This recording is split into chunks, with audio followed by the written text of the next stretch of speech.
call from Nigeria, I always take a priority for them. So I'm going to take the call. Hello, caller. Hello, Baba. Hey, Carol, sir. Yeah, hey, Carol. Hello, sir. Láti Nàìjíríà ni o. Àníbi tá a dáké tó náà bó ṣe ń lọ ni o. Ẹ ti wà lórí ẹ̀ sà, à ń gbọ́ yín sà. A nígbàgbọ́ pé Ọlọ́run bá tó bá wa débi tí adé ìyá àmọ́ bá yẹ máa kú òun bẹ́ẹ̀. Definitely.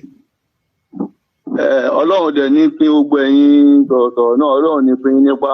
Ọlọ́run bá wa pẹ̀lú gbogbo yín. Ṣé rí nǹkan tí ò bá tí ì yé èèyàn kò sí nǹkan kan tí wọ́n lè fi kún. Àwọn tí wọn ò tí ì nígbàgbọ́ yìí pé nǹkan tó ń bọ̀ tí wọn ò rí nǹkan tó ń bọ̀ náà. Kò ṣe pé wọn ò rí. Wọ́n sì ń ro oúnjẹ jẹ ni bóyá wọ́n yìí ń tẹ̀bà fún wọn lọ́fẹ̀ẹ́ ni. Kò sẹ́nibọ̀dì tó máa sọ pé òun ò ríran mọ́ ní Nàìjíríà ní tí gbogbo nǹkan gbé dé yìí. Àbí tí a bá tún tanra wa bẹ́ẹ̀ a ní dúró àdẹ̀ní jẹ́ kó rẹ̀ wá ni. A tún máa keep on putting more awareness to the grassroots náà ni. Then to me, kí àwọn tó bá ń sáìnì petition yẹn gangan kó jọ̀ tó Ọlọ́run kó try láti engage family wọn àti àwọn òṣìṣẹ́ wọn kò sẹ́nibọ̀dì tí ó mọ̀. Tó yẹ kó fi kún owó sálárì Nàìjíríà wọn tó ń kọ́ tiẹ̀ ni. Ẹni tó ń gba 20,000 kí ló ràn nínú gbogbo wọn tó wà nílẹ̀ yìí. Wọ́n á tún kọ́ tiẹ̀ ni. Of recent ṣe mọ̀ pé wọ́n kàn ṣẹlẹ̀. First Bank ń sìn wọ́n ti ń reduce the numbers of their staffs. Kò sí nǹkan tó fà á ju pé nígbà tí dísù ti wọ́n lọ dísù ti tu wọn báńkì ń sìn ní Nàìjíríà òun confirm ẹ̀ fún yín pé kò sẹ́ńbọ̀dì tí ò mọ eléyìí. A bank to account tẹ bá máa fi ṣe transaction bíi méjì àbí mẹ́ta àwọn gbá tún gbẹ́ńbágò lé ẹsẹ̀kẹsẹ̀ wọ́n máa fún yín ní electronic charges lẹ́sẹ̀kẹsẹ̀ tẹ bá make 2 transaction kò sí nǹkan tẹ bẹ́ẹ̀ ṣe sí who do you want to complain to? Gbogbo ẹni tó bá ní pé kò kàn òun sìn ó ń tán rẹ̀ lásán ni ṣé ètò ọ̀rọ̀ gàrí tẹ́lẹ̀ ló ń ra ni bẹ́ẹ̀dì ń sìn close to 1,000 bẹ́ẹ̀dì táwọn 200 táwọn 150 tẹ́lẹ̀ tó ta ló máa sọ pé kò kàn òun mọ́ we are just living on suffering and smiling kò sẹ́nibọ̀dì tí ó kàn ẹ má ẹ̀ka tán ra wa èmi tí mo bá ń sọ yìí at least tó bá sọ pé èèyàn ń tẹ̀yìn tẹpámọ́ pé èèyàn ń hustle. Bẹ́ẹ̀ni. In fact a ti gbìyànjú pẹ̀lú ẹ̀ náà gbogbo everything is not working it's not working ẹgbẹ́ lè tẹ̀lé ìyàwó yín lọ sọ́jà yìí pé ṣé nǹkan tó ra 10,000 lè lọ nìṣó ń bẹ̀ wọn ò gbà ìwọ náà lọ sọ́jà wàá mọ bó ṣe ń lọ kọ́lọ́n bá kókó wa yọ ni o káwa gan fún ara wa èmi dẹ̀ bílí pé kò tí ì tásìkò àti iṣu tó bá tásìkò àti iṣu tẹ gbogbo eléyìí tá à ń ṣe yìí tó máa rò bíi pé bá pé èèyàn kan máa fáwọn lówó wọ́n ṣe máa lọ ìgbà yẹn lọ́wọ́ ṣe máa já kò tí ì kan tó bá kan gbogbo every garden everybody tán wọ́n máa jáde síta fúnra wọn mélòó ni gbogbo what's the population of gbogbo àwọn tó ń rù wá tó sọ àwọn tó lórí tó kù gbogbo ìbí sì gbọ́jú mọ́ bàbá tó sábà Nàìjíríà yìí ìgò bẹ̀tá ni bàbá mi náà tún lọ ìgò bẹ̀tá náà ni nígbà tó wá bẹ́ bẹ̀tá tó bá yẹ pé àwọn kan dá sí rọ́ọ̀fù pé akọ̀wọ́ zù nǹkan tá a bá rí kíyàn tó ní ilé méjì mẹ́ta kó má wà òkè mọ́ Nàìjíríà káwá sọ pé everything is right we are deceiving ourselves gbogbo àwọn tẹ́yìn jáde tẹ́yìn wọ́n jà just still talking under parable tó bá tó stage kan a máa jáde is it not this the same Buhari ni bàbá mi sọ̀tọ̀ ẹ̀ fún mi pé he is not a good person. Òun náà la tún bá débi dáwà yìí the same Ọbásanjọ́ yìí náà ni kí ló dé tí wọ́n fi orí títí àwa tó kù wọ́n fi run mú ni enough is enough o ọmọ àlè nìkan ọmọ àlè Yorùbá nìkan ṣoṣo ló máa sọ pé gbogbo nǹkan tó wà nílẹ̀ yìí kò kàn án mọ́ ẹni tí ò bá ní owó enough ń sìn bá sọ fún lẹ́nu àárọ̀ yìí àwọn tó ti kan géètì mi bíi 3 bíi 4 lórí pé àwọn wáṣẹ́ wọn ò wáṣẹ́ àjẹ́dọ̀ ìjọba ní opportunity láti close mọ́ wọ́n ní kẹ́ fáwọn gàrí ni gàrí di nǹkan tí tálíkà ò lè jẹ mọ́ nǹkan tó máa bù fún yàn lọ́fẹ̀ẹ́ tẹ bá dọ́jà tẹ bá bu gàrí bẹ̀ méjì gbogbo yẹn fẹ́ wò bóyá ó gbé àbó kan wọ́n máa sọ fún pé ṣe máa rà ni tó bá ti di pọ́ wọ́n máa ènìyàn bẹ̀ sí máa wà náà pẹ̀lú what are we now be saying about nígbà tí ọmọ Yorùbá bá lè rí gàrí rà mọ́ kí ló wá kù kí ló fẹ́ jẹ àṣẹ gbogbo àwọn èmi ní Dangote ọ̀nà Dangote yẹn wọ́n fi ń plant wọn wọnú wọ́n ti pé gbogbo àwọn Tinubu yìí gbogbo táyì tí àwọn bíi nípa àwọn fẹ́ jì it is too late for them. ṣé Fúlàní máa gbéjọba lé Tinubu lọ́wọ́ kó wá kó gbogbo Nàìjíríà papọ̀ kó yẹ kó gbogbo Èkó papọ̀. You are not that as that. Ọlọ́run bá kó wa yọ but èmi bìrì pé Ọlọ́run ti kó wa yọ because by now Ọlọ́run ti gbàdúrà wa already ó ti kẹ́ wa already ó yẹ ká máa sọ pé fọ́lọ́run ní time at this age ta tún jẹ́ ń béèrè lọ́wọ́ Ọlọ́run. Why must we be asking? Wọ́n kàn sọ gbogbo everybody di beggar both in and out of an office. Tẹ́pẹ́ máa dọ́ ọ́fíìsì ṣe máa bẹ́ẹ̀ different people lẹ́nu ọ́fíìsì ni kò sí wọn tó bẹ́ẹ̀ ṣe wọ́n fẹ́ àtọ̀rọ̀ owó náà ni. Ẹ wá ní pé kò tí kàn wọ́n nígbà ló fẹ́ kàn wọ́n. Ẹ wo Ọlọ́run bá kó wa yọ o Ọlọ́run kó wa yọ because ètò míì sìn a ti wà nínú bí ìgbà tí wọ́n ti wà lójú agbámi ni o. Ẹ ṣé gan ni. Kọ́lọ̀ máa pẹ́rìsì ìran Yorùbá completely o. Ẹ ṣé gan ni. Ẹ ṣé gan ni. Ẹ ṣé gan ni. Ọkàn yín máa jẹ ẹni tó bá bímọ mẹ́ta márùn-ún kò wá tẹ̀gbé ìjẹun mọ́ rárá. Ìyàwó àtòyè ọkọ wọn á jáde ilé wọn máa tọrọ bá fáì. Alàgbà nítorí mo rí pé passion tèmi náà nílẹ̀ yìí náà ní àwọn diaspora tó máa ń sọ pé ká gbẹnu sàn àwọn tó ń gbé ní UK wọn ní ká gbẹnu sàn working kí lẹ máa bá ń sọ fún wọn. Àkáǹtì gbogbo àwọn politicians náà fi wọlé sọ̀hún àkáǹtì wọn náà fi wọlé sọ̀hún ọ̀pọ̀lọpọ̀ wọn statement of account wọn náà fi wọlé sọ̀hún nítorí ẹ̀wọ̀n ò ṣe mọ̀.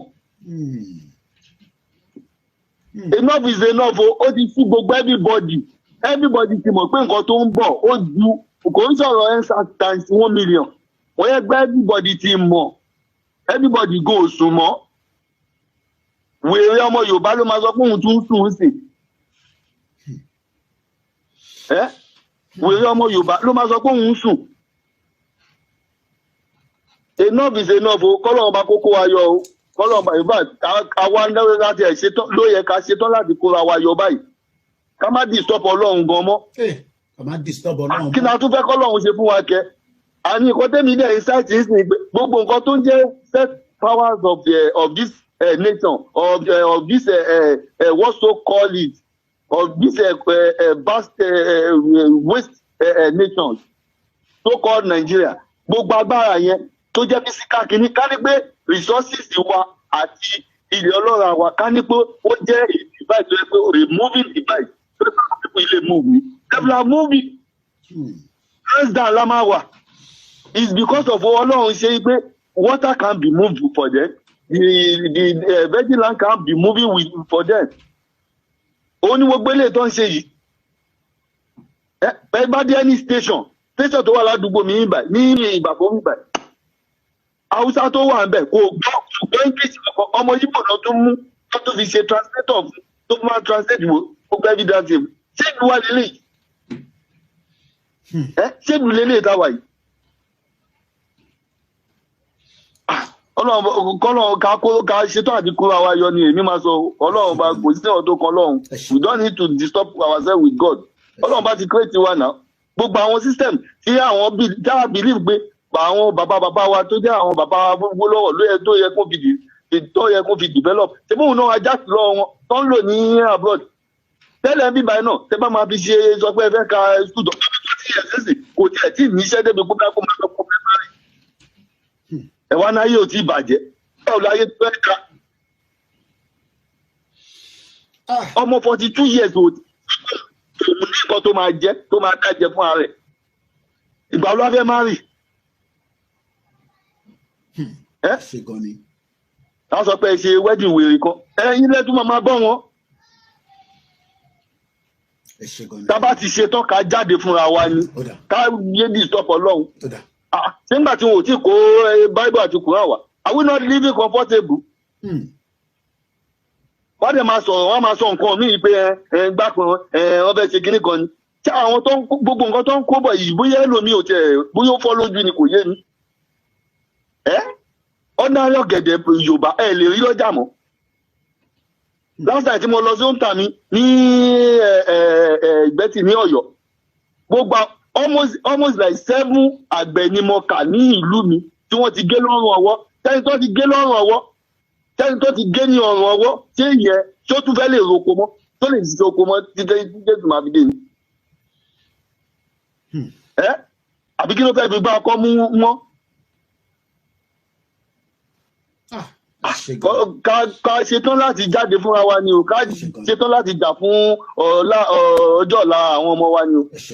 Because ẹni tó bá kéré jù sí tó bá tẹ mú kò tẹ máa ń dúpẹ́ pé àwọn àtẹ̀tí náà láti ẹ̀ escape a little bit ọ̀hún gan náà. I was even thinking about to sell one of the houses now. Ẹ jẹ́ ń bí yín alàgbà ẹlòmíì ẹ má bínú ẹ má bínú alàgbà mo kàn tún fẹ́ káwọn tó ń gbọ́ wa bàbá yìí ń dùn wọn ẹ má bínú pé mo kọ́ tì yín mo fẹ́ béèrè ni pé ṣé Amẹ́ríkà lẹ ti ń bá wa sọ̀rọ̀ yìí tí ó bẹ ṣe ń sọ̀rọ̀ ó dà ẹ̀dà bẹ́ẹ̀ tó wà Amẹ́ríkà ṣé Amẹ́ríkà lẹ wà ní àbí ibo lẹ wà. Amẹ́ríkà bíi báwo ìlú Ìbàfọ̀ ni mo wà nínú ìlú Ògùn state nígbà. Ẹ mú ọmọ náà ni ẹ má bínú. Ẹ má bínú mo kàn ká torí àwọn tó ń gbọ́ wa ilé lẹ́yìn wà ní síbẹ̀ tí ń sọ gbogbo ilé tẹ́yìn rí. Olórí búkú lẹni tó máa sọ fún òun. Rí wọn báyìí o olórí búkú lẹni tó máa ń wọ̀ rí wọn.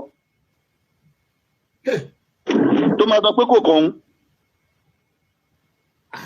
A máa sọ pé à ń dúpẹ́ fọ́lọ́ dúpẹ́ fọ́lọ́ lórí kíni tí Ọlọ́run jẹ́ kó múná dé màmá ní kíni wọ́n tàbí náà sẹ́ máa àtàkì wọn ni nígbà tẹ́ máa sọ tí Ọlọ́run ló tọ́ náà ni.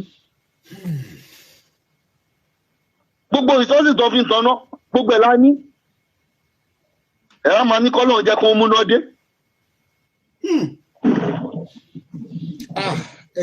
Sọ́dún wo. Ibo lẹ wà láti jọ mo rò ẹni sùúrù alàgbà mo rò pé pè mí rí sá because energy tẹ gbé wá yìí mo dẹ̀ ń rí mo ń ro status mo rò pé ṣé bá mi sọ̀rọ̀ rí sá lórí the other number mi ṣé a máa ń sọ̀rọ̀ tẹ́lẹ̀. A máa ń sọ̀rọ̀ tẹ́lẹ̀ gbàgbé wà nínú wọ́n ti ń fọ́lò tipẹ́. Ok. A máa ń sọ̀rọ̀ lẹ́kọ̀ọ̀kan. Energy yẹn lágbára ni. No, ó ti sọ everybody èmi tí mo bá ń sọ ilé mẹ́ta ni mo ní méjì ní mòwe bíbà mo ní ọ̀pọ̀ kóòdù nígbà tí nǹkan ò rọgbọ fẹ́ni tó ti kọ́lé kí ló tún kù. Tí wọ́n máa débi sẹ́ǹsì ẹ máa bá méjì àwọn bẹ́gàsì ẹ máa bá ọmọ Yorùbá ikọ̀ tó ń kọ́ mí lónìí gangan ni pé nígbà lọ ọmọ Yorùbá àgbàlagbà ọmọ Yorùbá nígbà ló bẹ̀ sí máa tọrọ bára tí nǹkan kan ò ṣe. Nígbà wo la di onímẹ̀bára? Àwọn nǹkan àwọn tó máa ń pè wọ́n ní corporate beggar tọkọ tìyàwó wọ́n tún múra bẹ́ẹ̀ pé wọ́n lọ síbi ìnáwó wọ́n máa ní wallet àwọn boys àwọn sọnù my brother can I have a little bit láti get Uber ìnáwó náà kẹlẹ̀ fún lówó gidi wọn náà wá bẹ́ẹ̀ fún. Àwọn bíbù ìkọ́ tó plan sínú ayé wa kò ń ṣe kékeré. Ká dìde kí ọmọ Yorùbá kó dìde ọmọ Yorùbá tí ò bá ti ṣe ọmọ àlè kó dìde gbogbo wa ní ránṣẹ́ lórí ilẹ̀ gbogbo every human being gbogbo every soul ló dẹ̀ ní impact tí Ọlọ́run bá fi dá sí orí ilẹ̀ ká má rọra wa pin we can do it and either they like it or not Ọlọ́run bá tó dá wa ó ti fi àlá sí i. Ẹ jẹ́ ń bí ní kankan ṣé kò ń ṣe pé ẹ kàn ń bínú fún kan ẹni sùúrù bàbá mi ẹni sùúrù ẹ má bínú ṣé kò kàn ṣe pé ẹ kàn ń bínú sí nǹkan mi láàárọ̀ àbí ọ̀rọ̀ Nàìjíríà yìí náà ni.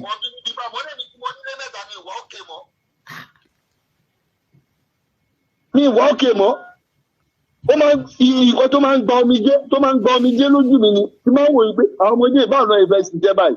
Káwọn ọmọ tí gbogbo nǹkan ikọ́ dáhùn ná lórí education àwọn ọmọ nsì kò sí òpù kankan almost every day mò ń báyàwó mi jà òun bá 10 years mo ti sọ pé jẹ́ ká tẹ̀ àwọn ọmọdé jẹ́ ká máa tẹ̀ ṣe wọ́n lẹ́yọ kọ̀ọ̀kan jẹ́ ká máa ṣe wọ́n lẹ́yọ kọ̀ọ̀kan àbí kí wọ́n tẹ̀ ọkọ lọ. Kí náà bá ní ẹni tó wà lábọ́ọ̀dù gan náà tó yẹ pé almost 70% gbogbo nǹkan tó ń ṣiṣẹ́ fún náà ó tún bí irun àwọn tó wà lọ́wọ́ náà lébi.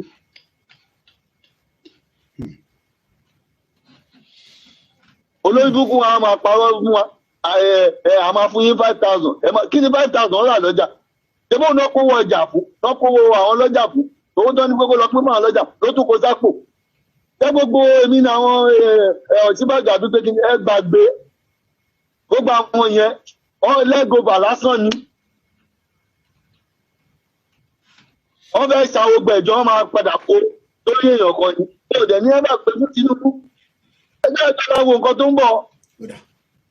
ẹ ṣe gan ni bàbá mi. nígbà tó máa fi bẹ̀rẹ̀ kábíyèsí analysis débi jẹ́ máa fún àwọn èèyàn wàhálà kò sí ni either visually or not then Chief Sunday Igboho will be released. ó máa fi Kanu náà lẹ̀ very soon tó máa fi bẹ̀rẹ̀ campaign ó máa fi Kanu náà ó máa fi Kanu lẹ̀. Hello, you are not disturbing me if you guys want to come and do it. ẹni kò lọ dáwọ́ gbẹ. You are not disturbing me. Do whatever you want to do. àwọn ti wọ ókè gbogbo gbèsè tó ní kí wọ́n yìí sí láti fi ṣe láti ìṣẹ̀ fúyàwó mi ṣé èyí tó kà ọmọ tí a bí sílẹ̀ yìí tó ti ṣe òkú iṣẹ́ tó bẹ̀ sí ọmọ táwọn bá bí tó bá gbèsè lẹ̀.